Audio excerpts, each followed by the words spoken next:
absence. So anyway, so we're doing a series. As Carlos mentioned, we're doing a series called Engage, and the whole idea of it is engaging with Jesus again, with this understanding that everything good in our life actually comes through this engagement of Jesus. That when we actually connect with Him, there's our life changes. Things happen. That things are radically changed. And matter of fact, when I pray for people, and I'm praying for people who maybe are far away from God, I'm not praying for them to understand. I'm not praying for them to have a better understanding of the gospel, to better understanding of the Bible.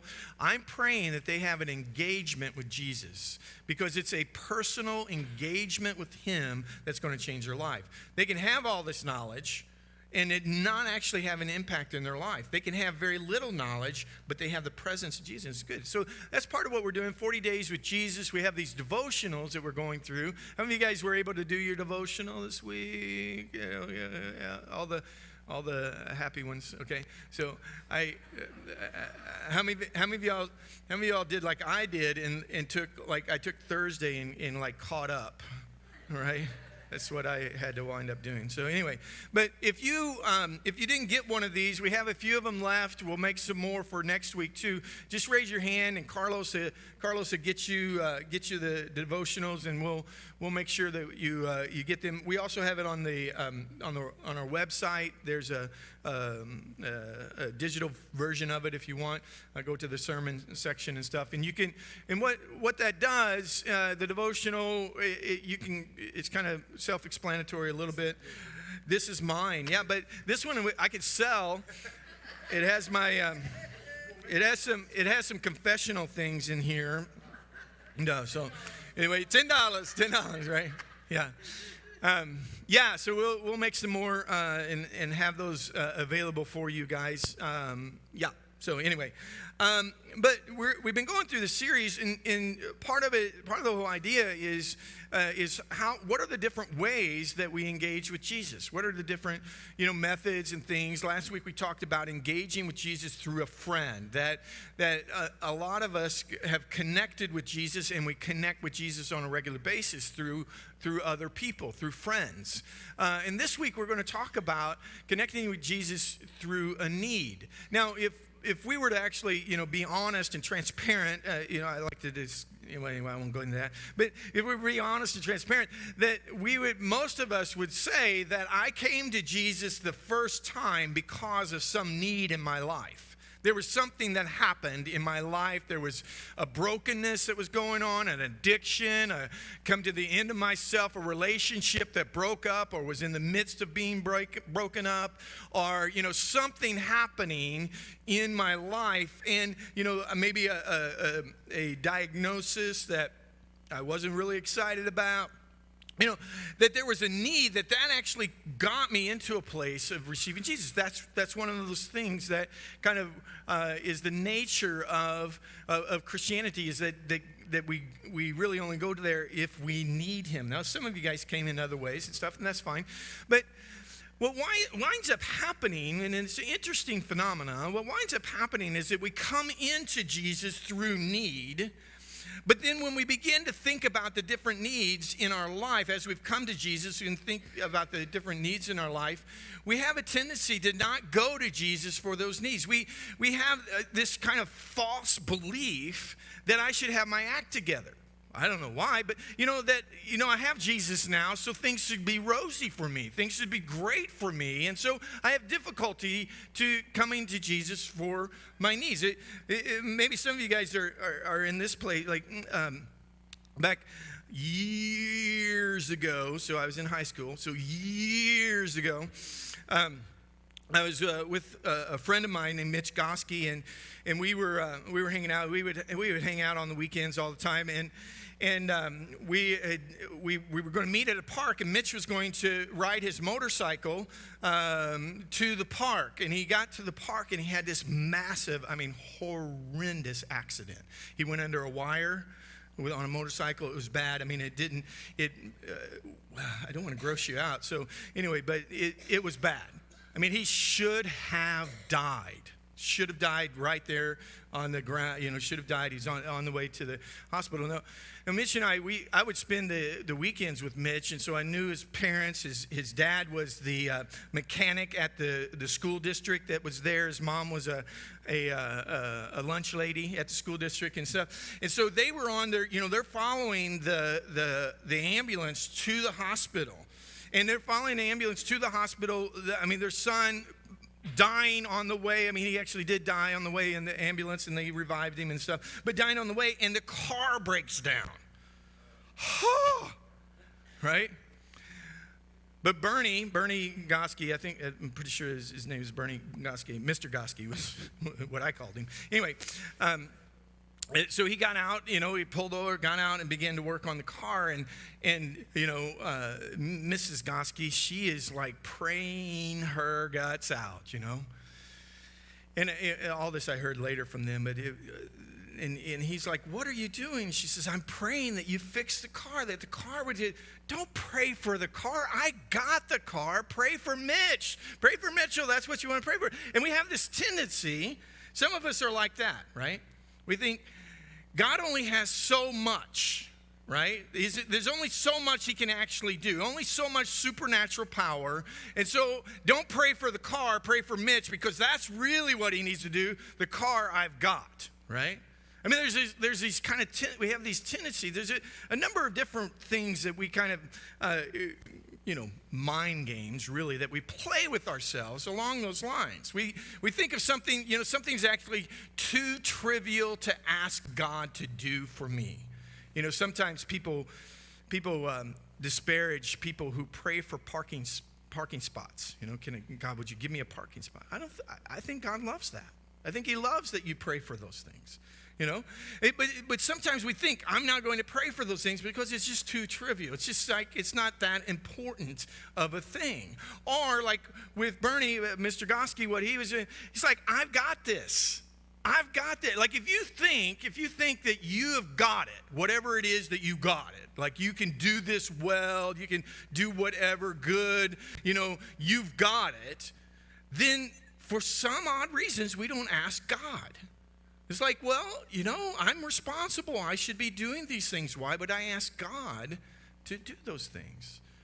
Or sometimes, and this is sometimes, again, mind games here. I screw up. Just flat out sin, brokenness. I screw up, and because it was my fault, I won't go to God. And God, it's just wrong. It's not, it's okay if somebody did something to me and it impacted, or if I tried, doing something right, yes. But when I actually make a choice that was sinful and it causes me to fall flat on my face and I'm in need and I'm broken, it is so hard for us to go to Jesus. But the interesting thing is that this is the place that Jesus wants to engage with us in our need. These are places that he really does engage with all of us in different form, in different ways, in our need. And we're going to be looking at a passage in John, this series that we're doing, the 40 days of engaging with Jesus. We're looking at the first 6 chapters of John and kind of the stories that are there of how people engaged with Jesus.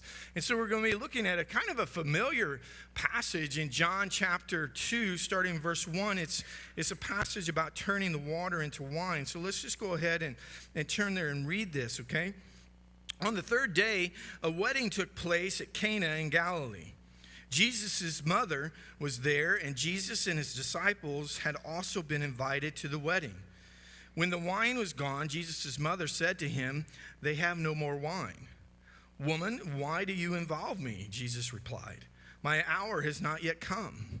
His mother said to the servants, "Do whatever he tells you." Nearby stood 6 stone water jars, the kind used for Jews for ceremonial washing, each holding from 20 to 30 gallons. Jesus said to the servants, "Fill the jars with water." So they filled them to the brim. Then he told them, "Now draw some out and take it to the master of the banquet." They did so, and the master of the banquet tasted the water that had been turned into wine. He did not realize where it had come from, though the servants who had drawn the water knew. Then he called the bridegroom aside and said, "Everyone brings out the choice wine first. Then when the cheaper wine, after the guests had too much to drink, but you have saved the best till now." What Jesus did here in Cana in Galilee was the first of the signs through which he revealed his glory, and his disciples believed in him. So you have this story, this true story of what Jesus did at being at a wedding. He's coming to a wedding with his mom, kind of familiar setting, what's happening. And his mom says, "Hey, they've run out of wine. This is not a good thing. They've run out of wine." And so he's like, and I love it because it sounds like an answer that every guy would answer. I don't know. What's this got to do with me? Anyway, but Jesus, I don't know. I'm sure there's something, deeper in there because Jesus is Jesus, But anyway, it just struck me as funny. I don't know. Maybe it struck you as funny. Anyway, but then you think about this: 6 water jars, 20 to 30 gallons each. So there was anywhere between 120 to 130 gallons of wine. Now think of a St. Patrick's party you could have with that. Right? Whoa, St. Patrick would be really that, But this is what happens. They fill it up, and then they have it. Jesus has them take it to the master of the banquet, and it turn, somewhere in that all that water turns to wine, and it's just kind of this amazing thing that happens. And just a few things just to kind of highlight like things that happen. Out of this, just looking at the passage, what is really happening is, you think about it, turning water into wine. Is it really that important? Is it really that big of okay, so yeah, you could go into, the society, it'd be a major societal faux pas or whatever. But, it's not life-threatening, right? It's not somebody who's paralyzed, right? Or there's not, 5,000 people who are going to starve to death on the way back. You ever think about that? It seems very trivial. To some degree, a trivial, here where we've run out of wine. Can you do something about that? It seems like a trivial request. And even, Jesus answers his mom. He answers her very much the way we expect God to answer us when we ask for trivial requests. Come on, really? This is what you're asking for? This is what you're asking? This is, and we expect God to answer that way. We have this kind of sense like I don't really, and that's the reason why we don't ask, is because we expect God to say, "Hey, this is pretty trivial. Is this really what you want me to do? Is this what, you want me to use my power to do this?" It's kind of this trivial thing. But here's the interesting thing. You read to the last verse. It is through this trivial thing, through this kind of like, I don't know, is it really that big of a deal type of thing, that Jesus starts to reveal his glory to the disciples and to the people around him. It is this trivial thing, this trivial answer to prayer, that he reveals his glory. It's kind of an interesting thought, right? Just kind of like, what does that say about those things that I'm asking him for, those trivial things that I'm trying to refuse to ask for? Maybe God's doing something with that. And then think about, again, 120 to 130 gallons of wine. I think part of what needs to happen, because, it doesn't say that there was water there. It was very clear, John was very clear that there was 6 water jars. The amount of it. And I think part of it is just to realize, hey, listen, not only does Jesus answer trivial requests, but he answers them in superabundance generosity Even though you may think, this may not, but he made, like, over and above just the sense of generosity of who he is, the Messiah, the King, bringing in his kingdom. This is what the kingdom is going to look like, is this generosity and abundance and this picture of it, and he's revealing himself in that. And then this kind of the picture again, just a little bit of what's going on, is that the people who had the need didn't realize that there was a miracle that happened. Do you recognize that? Like the bridegroom and the master of the banquet did not know where the wine came from. He didn't know. Didn't know where it came from, what happened, but boy, they were really super excited that it came, and we're really happy about this new wine, this wine that's great and stuff. But the people that did know about it was Mom, the disciples, and the servants. They were the ones. And it's just kind of an interesting thought that when Jesus meets a need that we have, like maybe even a trivial need, but it could be a big need, whatever may be the need that we have, or maybe it's a need like what was really happening here was Mom was asking Jesus to help somebody else. So you may be interceding for somebody and asking God to do something in that other person's life. And it may not be, it may just, that it's in the meeting of that need. It may not be the person who actually gets the need met that sees Jesus reveal himself. It may be that those around you or you yourself are the ones who just see it, and this is God, and this is an amazing thing. So it's just kind of an interesting story of what's happening, and what does it kind of help us? Like, what does it mean for us? What can we learn as we're asking Jesus, as we're wanting to engage with Jesus in this need? And the first thing that I would say with that is to share your need. Whatever it is, share your need with Jesus. Share it.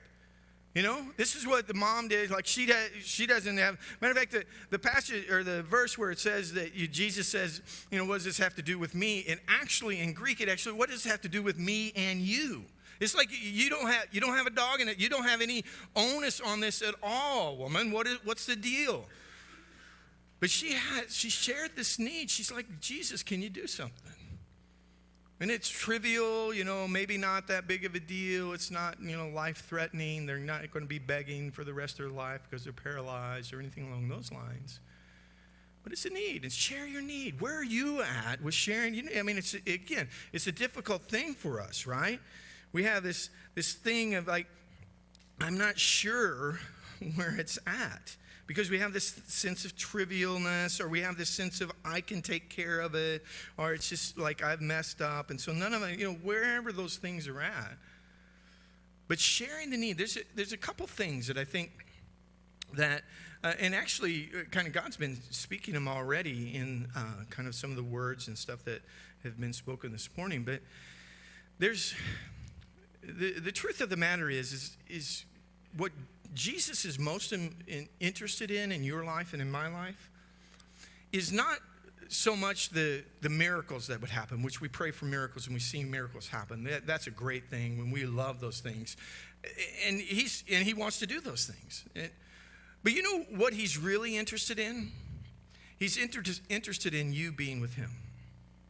That's really what he's interested in. You being with him no matter what, wherever you're at. And so I don't know if you've ever done this or not, but like with a kid or with a friend or whatever, have you ever had the time where a friend doesn't say something that they have a need for, or your child doesn't say something they have a need for, and you get a little miffed. You get a little upset, like, why didn't you tell me? Why didn't you tell me that? I'm your friend. Why didn't you tell me that? I'm your father. I'm your what's the other one? Mother. Oh, thanks. I'm sorry. I'm not a mother. But, why didn't you tell me? You ever have that? I think that's the sense. Jesus wants to have a relationship with you, and whatever you have a desire, whether you think it's trivial or not, whether it's you screwed something up or not, whether you think you have a handle on it or not, he wants to hear about it. He wants to be with you in it and be a part of it. He wants to connect with you. He wants a relationship with you. And the presence, that's what he gets out of it. In all of it is him being with you through the middle of it. That's what he loves the most in all of it. And one of the things I want to encourage you with, just even, coming to Jesus and praying with the need that you have. There's this phrase that I just read that is like God's just really been working on me, is that, let me make sure I get it right. Prayer is bringing your helplessness to Jesus. Prayer is bringing your helplessness to Jesus.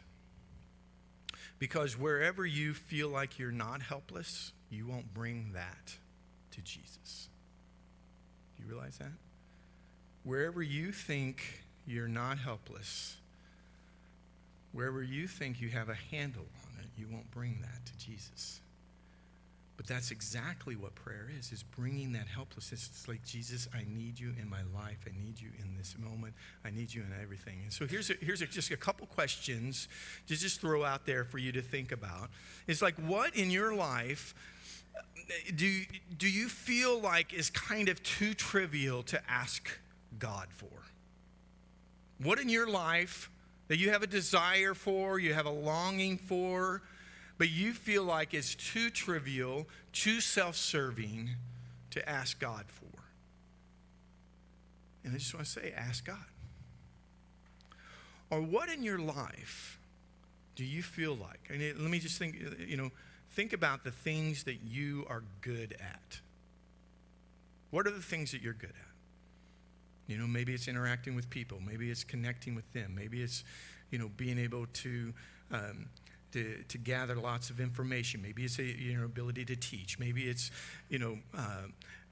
some type of skill that you have, painting or carpentry or electrician or whatever. What is it that you think that you are good at? And not in an arrogant way. I'm not talking arrogant way, but just in a kind of a confident way. I know this is something I can do. And give that to Jesus and invite him into those places of your growth and success and ask him to even multiply those areas. Because Jesus said to us in John 15:5, without me, you can do nothing. Apart from me, you can do nothing. So share your need. Share your need. And then the other thing, you see, is prepare to obey. It's interesting. Mary tells the servants to do whatever Jesus tells them to do, which is the essence of discipleship. Do you realize that? Do whatever Jesus tells you to do, and you are his disciple. I mean, that's just basically it. This is what we tell people to do. Do what Jesus tells you to do, and that's what Mary says to them. Says, you do what Jesus says. And what they're doing is they're preparing to obey. There's this, Jesus does the miracle, okay? And no question about that. Jesus does the miracle. Water to wine is kind of impossible to do. It's a miracle. But there's a lot of preparation to happen. Can you imagine, okay, 120 to 130 gallons of water that has to be trucked from the well or the spring or whatever to these, these jars?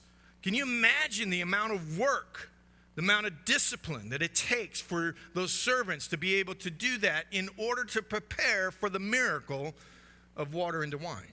I mean, just think about that. Think about that. Or think about, like, how would you like to have been the servant who took the cup of water to the master of the banquet? I mean, I could just think, in my own mind how I would be doing that. And it's like, I'm going to give them water. They're going to say, what are you giving me this for? Right? I mean, the risk that it actually took for them to obey what Jesus said to do. The risk that it took to do that. Now, maybe it wasn't a risk because they actually saw it was wine and they did it, but there's no indication of that. But they took it to the master, the risk. And here's the deal, guys. Over and over again, you see this throughout all of Scripture that when God is doing a miracle, there are things that we do in cooperation with. This is the reason why we say we are partnering with Jesus to redeem and restore the world. It's because we do it together with him. He doesn't want to just kind of come in and, make everything rosy. He wants us to be a part of it. And so you see it over and over again. But, before the miracle, there is this preparation. There's this obedience that we do in some fashion or some way. You see it in different things happening. Like you get back in the Old Testament, when one of those guys, Elijah or Elisha, I never can get them straight. I say they started with the same letter. Come on, right? Anyway,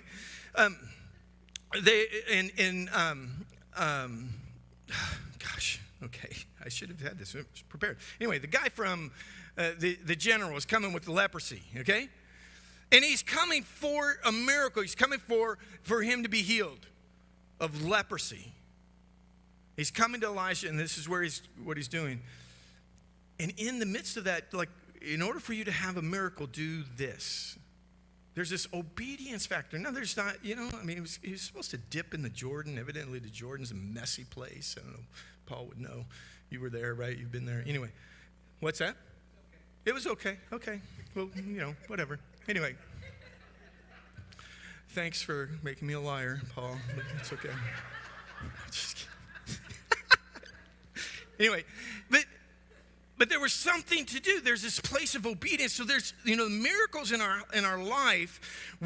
Here's the way I want to pray. I want to pray, God, would you do this? And I want him to do it. But what did I say before? Jesus wants presence. He wants relationship. And so what he wants is, I ask him for it, and then I listen. What can I do to make this happen? Because we're presence, we're relationship, we're doing this together. God, what is it that you want me to do in order to facilitate something that I cannot do? Dallas Willard called this raising the sails. That you and I cannot make the boat move. We cannot bring the wind. The wind, Jesus talked about it in John 3, right? The wind blows wherever it wants and everything, but we can raise the sails. We can raise the sails of what God would do. And in that, we catch what God is doing, his miracles in our life. And this is, again, because Jesus desires relationship. He desires presence with you, and we do this together, wherever that may be. So we share the need, we prepare to obey, and then we look for Jesus' glory. Look for his glory. Mary here, designated as Mary, Jesus' mother. We know it's Mary. Mary is the person of faith here, right? I mean, she's the one who shares the need. She's the one that gets the servants ready to obey. She has this expectation that's going on, right, in this thing. But there's an interesting thing here is that Mary is the one who has the faith. Mary's the one who asks for the need to be met. But there are other people who actually get to see Jesus' glory. And there's some who don't. There are some that Jesus reveals himself to and they get to see it. And there are some who don't. And here's the distinction between the two. The distinction is that the ones who get to see it knew about the need. The ones who didn't get to see it didn't know about the need. They weren't aware of it, as far as we can tell. Maybe reading a little bit into the passage, and this is the nature of giving God glory. Is for you and I to live out loud our life with Christ. That it's not, I'm cool here, things are going great here. When I'm talking to my other brothers and sisters in Christ, we have this Christian lingo that we talk about it and everything. But when I'm out there, nobody even knows that I'm a Christian. And sometimes we actually think that's a good thing. But God's desire for us is that we just be authentic, that we be real. that the things that are going on in our life, that he is doing in our life, that we are open and honest with other people. Now, we don't have to be out there just saying, praise God, hallelujah, yes, anything along it, but real. And here's an example of it. There's a friend of my acquaintance of mine. She was talking about this whole concept of living out loud, and she was just saying, I went out to my mailbox, and as I went out to my mailbox, my neighbor was there. And my neighbor, we're friends. We're neighbors and stuff. But she's not a Christian. My neighbor's not a Christian. And she asked me how I was doing, and actually, that morning, during my quiet time, I was really wrestling. This is Jenny telling this. I was really wrestling with God about finances and him providing for us. And it was really struggle. It was a struggle for me. And so I actually said that to her. And I said, well, it's been kind of a little bit of a rough morning. We've been struggling with finance. I've been praying this morning with God and just kind of wrestling and asking him to provide, but it's just not, I still feel this anxiety about it and stuff. And she was just being honest and being real. But in that, living out loud is a place that people get to see Jesus. They get to see Jesus in the realness, in your relationship with him. This is what it means to look for Jesus' glory. How he might reveal himself not only to you, but to those around you. How he might actually touch them. Because the disciples believed Jesus. That was the result. They saw his glory. They saw Jesus revealing himself in this trivial need being met in a generous way. And they believed Jesus. They believed in him. Now you can just imagine what was going on with the servants. Like, what? And God just meeting in those places, engaging with Jesus in our need. Let's stand.